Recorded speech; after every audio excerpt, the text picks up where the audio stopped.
Hi dear students, welcome to my channel Sagar technical classes. आज मैं आप लोगों को न्यू टॉपिक स्टार्ट करने जा रहा हूं जिसका नाम है differentiation property of jet transform. सबसे पहले जो न्यू स्टूडेंट्स हैं जिन्होंने फर्स्ट टाइम मेरे चैनल को विजिट किया है या वीडियो देख रहे हैं, तो आप कंप्लीट वीडियो देखिए और आपके कंसेप्ट को क्लियर होता है तो आप लाइक कीजिए, शेयर कीजिए और सब्सक्राइब चैनल को कर लीजिए कि जिससे आपको नेक्स्ट वीडियो प्राप्त हो। ठीक है, नेक्स्ट लेक्चर प्राप्त हो। ठीक है, तो मैं अभी स्टार्ट करने जा रहा हूं differentiation property of jet transform.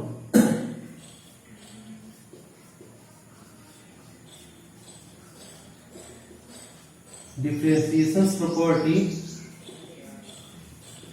Of jet transform. Actually में होता क्या है कि डिफरेंशिएशन प्रॉपर्टी का यूज कर करके हम वैसे फंक्शंस का, वैसे डिस्क्रीट फंक्शंस का क्या करते हैं कि जेट ट्रांसफॉर्म करते हैं जिसमें टाइम सिग्नल से, डिस्क्रीट टाइम सिग्नल से फंक्शंस में मल्टीप्लाई के फॉर्म में हो। ठीक है ना, अर्थात जैसे मान लेते हैं यूएन है, यूएन का मतलब हो गया यूनिट स्टेप फंक्शंस और उसमें एन से मल्टीप्लाई है, तो एन क्या हो गया कि मल्टीप्लाई हो गया एन से। तो वैसे सिग्नल्स की जो मेन आपके फंक्शंस होंगे या मेन जो सिग्नल्स होंगे उसमें यदि टाइम सिग्नल से मल्टीप्लाई कर दिया जाए, टाइम से मल्टीप्लाई कर दिया जाए, तो ऐसे सिचुएशंस में इस टाइप के प्रॉब्लम को हैंडल करने के लिए जिस प्रॉपर्टी का यूज करते हैं उस प्रॉपर्टी को बोलते हैं differentiation property of jet transform. यहां से होता क्या है कि जैसे मान लेते हैं कि ये xn है और xn का आपका जेट ट्रांसफॉर्म जो है ये आपका है xj। xn है, इसका आपका जेट ट्रांसफॉर्म क्या है, xn है। तो इस देखिए सिग्नल्स में क्या होगा कि n इंटू xn लग गया, अर्थात n से हम लोग मल्टीप्लाई किए किसमें, xn में। तो इसका जो होगा जेट ट्रांसफॉर्म, इसका हम लोग जब जेट ट्रांसफॉर्म करेंगे तो आएगा माइनस z और dy dx। dy dx होता था, या dy क्या होगा dz और यहां पर क्या होगा आपका xz, मतलब डिफरेंशिएशन ऑफ xz ना विथ रिस्पेक्ट टू z, मतलब फंक्शन xz का z के रिस्पेक्ट में क्या होगा, डिफरेंशिएशन होगा। यहां ध्यान दीजिए कि इसका रीजन ऑफ कन्वर्जेंस r1 से बड़ा होगा मॉड j और r2 से छोटा होगा, तो इसमें भी क्या होगा, कोई फर्क नहीं पड़ेगा। अर्थात क्या होगा कि डिफरेंशिएशन करेंगे तो उसके रीजन ऑफ कन्वर्जेंस में कोई फर्क नहीं पड़ता है। तो यहां से देखिए इसी को आप ऐसे भी लिख सकते हैं x इंटू xn का जेट ट्रांसफॉर्म जो होगा वो क्या होगा आपका, देखिए जो ऐसे लिखा हुआ है इस माइनस को हटा देंगे और माइनस हटाने का मतलब क्या होगा, माइनस हटाने के बाद जेड इनवर्स लगा देंगे डी एक्स जेड और यहां देख रहे हैं डी, इसमें भी क्या लगा देंगे, जेड इनवर्स। अर्थात क्या होगा कि इस बार जो है फंक्शंस को हम लोग जेड इनवर्स के रिस्पेक्ट में डिफरेंशिएट करेंगे। तो थोड़ा सा ये जो होता है कॉम्प्लिकेटेड फॉर्म होगा, आप इसको फॉलो कीजिए तो इजीली हम लोग क्या कर सकते हैं, एलिमिनेट कर सकते हैं। ठीक है, इसमें भी क्या होगा कि जो रीजन ऑफ कन्वर्जेंस ऊपर है, मतलब ये आपका रॉक था तो इसका भी क्या होगा, रॉक वही होगा, इसका भी क्या होगा, रॉक वही होगा, क्या r1 से बड़ा मॉड z, r2 से छोटा। अब यहां से देखिए एक एग्जांपल ले लेता हूं। एग्जांपल फर्स्ट कहता है कि xn इक्वल्स टू आपका क्या है, n इंटू un है। क्या लिखा हुआ है, xn equals to n into un लिखा हुआ है। तो कहता है कि इसका आप क्या कीजिए, देन xz इक्वल्स टू क्या होगा, ये आपको फाइंड करने हैं, क्या करने हैं, निकालने हैं। तो सबसे पहले देखिए आप गौर कीजिए, xn को हम लोग ऐसे लिख सकते हैं n इंटू x1n, कोई दिक्कत। यहां से देखिए x1 की जगह पर क्या होगा, हियर x1n के जगह पर क्या हो गया आपका, un हो गया। और un का सभी लोग आप जानते हैं जेट ट्रांसफॉर्म क्या होता है, तो x1 z, इसका हम लोग जब इसका जेट ट्रांसफॉर्म निकालेंगे तो क्या होगा, z बाय z माइनस 1। कब ऐसा होता है, when z is greater than 1, this is your region of convergence. अब देखिए इसका हम लोग देखिए इस फंक्शंस में क्या है कि ये आपका xz का xn है, तो यहाँ xn देखिए यहाँ पर क्या होगा, x1 है, इसमें हम लोग क्या करेंगे कि यहां से n इंटू xn लगाया है, n इंटू x1n। तो इसका फॉर्मूला क्या होगा, जे ट्रांसफॉर्म लगाएंगे तो क्या होगा, सबसे पहले होता है माइनस जे, ठीक है, और यहां से क्या होगा d बाई dz, और ये जो x1 है ना उसका हम लोग क्या करते हैं, ये x1 है तो x1z हो जाएगा ऐसे। कितना आसान है। अब हम लोग क्या करेंगे कि इसमें जगह में रखेंगे इसको और हम लोग डिफरेंशिएट कर लेंगे, आंसर आ जाएगा। मैं करके दिखाता हूं। ऊपर में देखिए,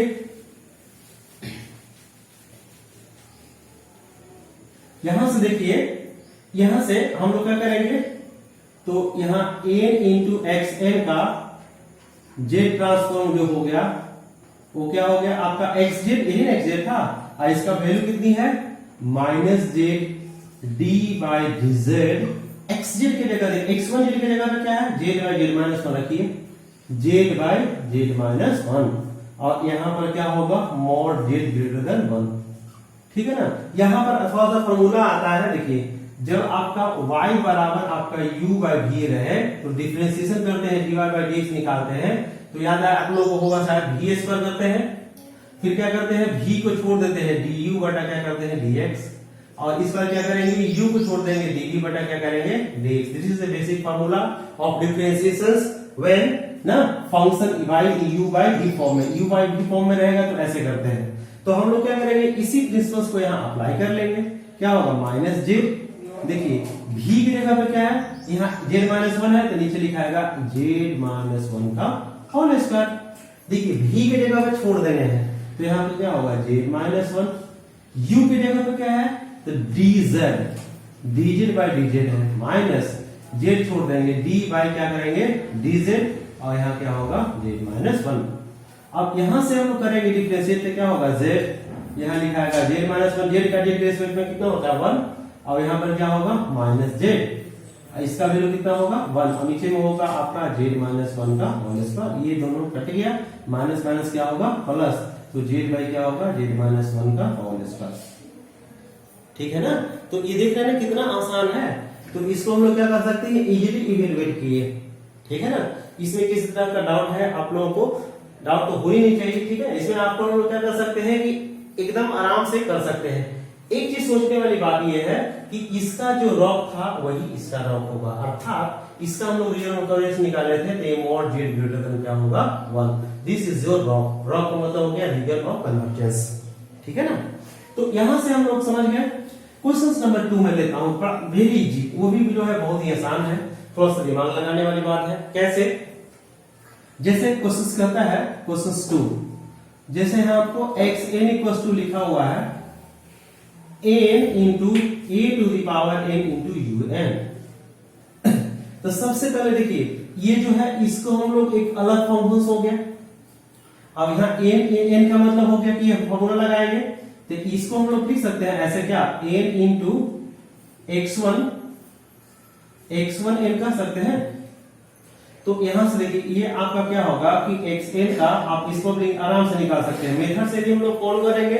तो फर्स्ट हम लोग x1 का निकालेंगे और डायरेक्ट फॉर्मूला यूज करते हैं, तो क्या होगा वी नो दैट, क्या होगा देखिए यहां से हम लोग करेंगे तो क्या होगा a to the power n un का z ट्रांसफॉर्म क्या होता है, सभी लोग जानते हैं क्या होता है z by z minus a। Previous class में मैं बताया हूं जिस समय आपको scaling property of Z transform बता रहे थे तब। यहां से क्या होगा तो इसको हम लोग कह सकते हैं mod Z A greater than one, uh sorry mod Z greater than A. अब यहां से देखिए इसी फंक्शंस में किससे मल्टीप्लाई हो गया n से, तो n इंटू क्या होगा a to the power n un, अर्थात इसको हम लोग फंक्शंस कह रहे हैं x1। अब इसको हम लोग कह सकते हैं कि ये x1z है, इसको आप ऐसे कहिए, इसको हम लोग कह सकते हैं कि ये क्या हो गया आपका x1z है, और यहाँ रीजन ऑफ कन्वर्जेंस कितना था तो rock z greater than a। तो यहां से देखिए इसमें n इंटू x1 हो गया, तो इसी को हम लोग ऐसे z ट्रांसफॉर्म जब करना है, z ट्रांसफॉर्म इसके करने हैं तो वैल्यू क्या होगा minus z differentiation of dz। हाँ, अब यहां पर से क्या होगा x1z हो जाएगा, क्लियर हो गया ना। अब इसमें कुछ करने नहीं है, जहां जहां ये है उसको हम लोग क्या करेंगे सब्स्टिट्यूट कर देंगे। यहां तक समझ में आ गया ना, इसी में हम लोग सब्स्टिट्यूट कर देंगे। क्या होगा देखिए जेड जहां एक जगह पर चेंज होगा, यहाँ पर क्या होगा यहाँ a होगा, यहाँ a होगा, यहाँ ए होगा, यहाँ ए होगा, यहाँ ए होगा, यहाँ ए होगा, ठीक है ना।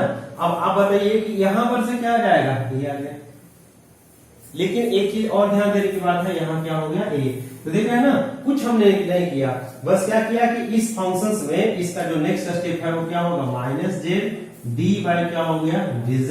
इसके जगह को पुट क्या करेंगे, यहां से देखिए फंक्शंस कितनी है, तो फंक्शंस के जगह पे कितना है, जेड बाई जेड माइनस ए, मतलब यहाँ मैं पुट क्या ही हूँ, जेड बाई जेड माइनस ए। अब हम लोग क्या करेंगे कि ये जो फंक्शन है यहाँ आप कर देंगे 1, ठीक है ना। तो इसके जगह पर हम लोग क्या करेंगे, यू बाई वी फिर आ गया, तो यहाँ पर क्या होगा, वी स्क्वायर, वी को हम छोड़ दिए, यू का किए, फिर हम लोग क्या करेंगे कि यू को छोड़ देंगे ना, और हम वी का करेंगे। अब यहां से वैल्यू कितना हो गया, जेड का 1, और इसका वैल्यू कितनी हो जाएगी, जेड, और कटने के बाद वैल्यू क्या हो गया, 1। तो देख रहे हैं ना कितना इजीली हम लोग क्या किए, इसको इवेल्युएट कर लिए। इसी क्वेश्चन में इन एस पर होता तब क्या होता, ठीक है ना। तो जब आपको इन एस पर रहेगा तो उसको भी हम लोग क्या करेंगे, इजीली इवेल्युएट कर लेंगे, ठीक है ना। तो इसको आप लोग कर सकते हैं। जैसे क्वेश्चंस एक और देता हूं, जैसे xn इक्वल टू आपका लिखा हुआ है n into cos n into omega naught into क्या लिखा हुआ है, un। क्या कीजिएगा, ज्यादा दिमाग लगाइए, n से मल्टीप्लाई है। जब भी आपका n से मल्टीप्लाई है, या इसको आप दूसरा भी क्वेश्चन लिख सकते हैं, इसको आप बना सकते हैं, क्या होगा, n into sine n omega naught into क्या होगा, un। तो हम लोग कुछ नहीं, इसको देख रहे हैं ना, ये आपको अलग फंक्शन हो गया, ये अलग फंक्शन हो गया, तो कह सकते हैं x1 x बराबर क्या होगा, n इंटू x1 n। अच्छा, x1 की जगह पे क्या होगा कि x1 n के जगह पर इस फंक्शन की बात करते हैं, तो क्या होगा, इक्वेशन अलग हो गया, इक्वेशन अलग हो गया, ठीक है। मैं फर्स्ट क्वेश्चन कर दे रहा हूं, तो n into omega naught into क्या होगा, un, ठीक है। अब इसमें आप बताइए कि सभी क्वेश्चन का फॉर्मूला जानते हो क्या, x1z का x1n है ना, तो इसका हम लोग क्या करते हैं, z ट्रांसफॉर्म निकालते हैं, तो क्या आता है, इसका z ट्रांसफॉर्म निकालने पर आता है z into Z minus cos omega naught divided by Z square minus 2z into cos omega naught plus 1। अब हम लोगों को क्या करना है, इसमें क्या करना है, m से मल्टीप्लाई करना है, तो क्या करेंगे, तो n इंटू क्या होगा, x1n आ गया, अर्थात इसका हम लोग को z ट्रांसफॉर्म करने होंगे, तो इसको क्या कहेंगे, xz कहेंगे, और इसका डायरेक्ट फॉर्मूला होगा d बाई dz। देखिए एक चीज छूट रहा है, क्या छूट रहा है, minus z d by dz, ठीक है। और इस पूरे फंक्शन को आप लोग रख दीजिएगा, आंसर आ जाएगा xz, ठीक है, इट इज योर ओवर, ठीक है ना। तो आप इसको कर सकते हैं आराम से। एक चीज सोचने वाली बात यह है, कभी कभी जैसे यहां पर हम लोग मान लेते हैं कि ओमेगा के जगह पर ऐसे कर देते हैं, तो अब क्या होता है बताइए, ध्यान दीजिए। तो यहाँ ऐसे सिचुएशंस में क्या होगा, जैसे ही यहाँ 1 करेंगे तो जहां जहां ओमेगा होगा, अर्थात यहाँ ओमेगा का वैल्यू कितना हो जाएगा आपका 1, तो ओमेगा जहां जहां है वहां वहां कितना पुट कर देंगे, 1 पुट कर देंगे, ठीक है ना। तो इस तरह से आप जब कोई भी फंक्शन है तो उसका हम लोग क्या कर सकते हैं, जैसे xn बराबर लिखा हुआ है n स्क्वायर इंटू un है, इसमें देखिए n का है, 2 है, 2 है ना, कितने n है, 2 है। तो जब 2n है तो हम लोग क्या करेंगे, सबसे पहले देखिए इसको हम लोग सबसे पहले un का क्या होगा, un का तो सभी लोग जानते हो z बाई z माइनस 1। कब, जब मॉड z ग्रेटर देन क्या होता है 1, ये z ट्रांसफॉर्म निकल गया। लेकिन जब हमको xn का निकालना है तो xn में कितना आपका n है, 2 है ना, 2n है, अर्थात इसको ऐसे कर सकते हैं n इंटू un।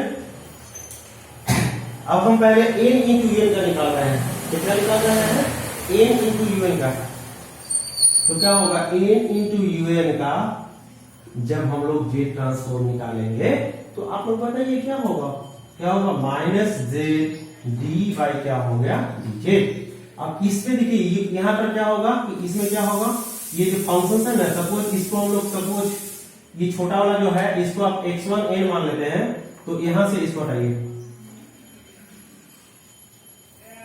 ये देख रहे हैं ना, इसको हम लोग रिप्रेजेंट कैसे करेंगे, x1z से। कैसे कहिएगा, क्योंकि छोटा वाला को un को x1n मान लिए हैं, तो un का z ट्रांसफॉर्म को x1z कर रहा है, तो z बाई आया। तो यहां से हम लोग क्या करेंगे, इसकी जगह पर रखेंगे तो क्या होगा, x1z सबका निकल जाएगा। तो जब ये निकल गया है जिसका, तो हमें क्या है कि एक अलग और फंक्शन आ गया लाइक दिस, मतलब इसको आप कह सकते हैं कि x2z हो गया, x2z। तो ऐसे कंडीशन में क्या होगा कि xn बराबर इसका z ट्रांसफॉर्म करना है, इसको हम लोग कैपिटल X से रिप्रेजेंट करेंगे, और इसका जो वैल्यू आएंगे इसको हम लोग फिर एक बार डिफरेंशिएट करना होगा, तो माइनस जेड डी और बाई क्या हो गया, dz। अब यहां पर क्या फंक्शन लिखाएगा, x2z, मतलब यहां पर क्या होगा, x2z लिखाएगा, ठीक है ना।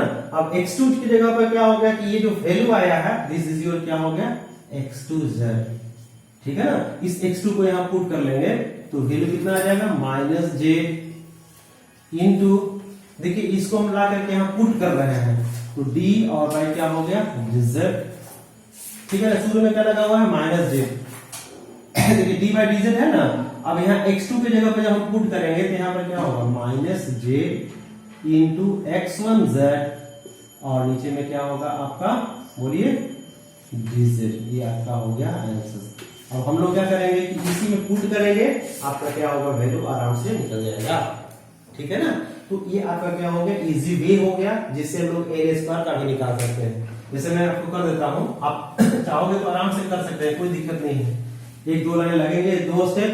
जैसे देखिए x1 था ना, तो यहां से x1 n, सॉरी, यहां से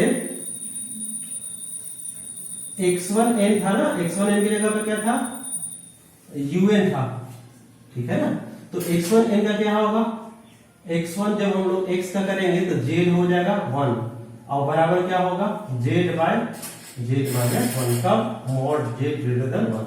लेकिन इसी में हम लोग क्या कर रहे हैं कि x1n में n से मल्टीप्लाई कर दिए हैं, तो क्या होगा, z into D by Z into क्या होगा, z बाई जेड माइनस 1। इसका हम लोग वैल्यू अभी जस्ट निकाले थे ऊपर के क्वेश्चन, प्रीवियस क्वेश्चन में कितना आया था, z बाई जेड माइनस 1 का होल स्क्वायर। इसको हम लोग क्या करेंगे कि इस पूरे की जगह पर वैल्यू जो है, ये जो आएगा ना, ये आएगा, तो हम लोग इसको क्या पुट नहीं कर सकते हैं, z बाई क्या करेंगे, dz, और ऊपर में z, और यहाँ पर वैल्यू कितनी है, आप देखिए z बाई जेड माइनस 1, नीचे में क्या है आपका है होल स्क्वायर। अब इसको आप लोग डिफरेंशिएट नहीं कर सकते हैं क्या, कर लेंगे, नहीं तो आप आराम से कर सकते हो, क्या होगा, माइनस जेड, ये v u by v form में है, तो फिर क्या होगा, v माइनस 1 के पावर क्या होगा, 4। फिर हम लोग क्या करेंगे कि इसको हम लोग छोड़ देंगे, तो क्या होगा, z माइनस 1 छूट जाएगा, dz और बटा क्या होगा, dz माइनस क्या होगा, यहाँ पर z को इस बार छोड़ देंगे, और d बाई क्या होगा, dz, z माइनस 1 का होल स्क्वायर। अब इसका आप लोग वैल्यू जो निकालिएगा वही इसका क्या होगा, z ट्रांसफॉर्म हो जाएगा, ठीक है ना।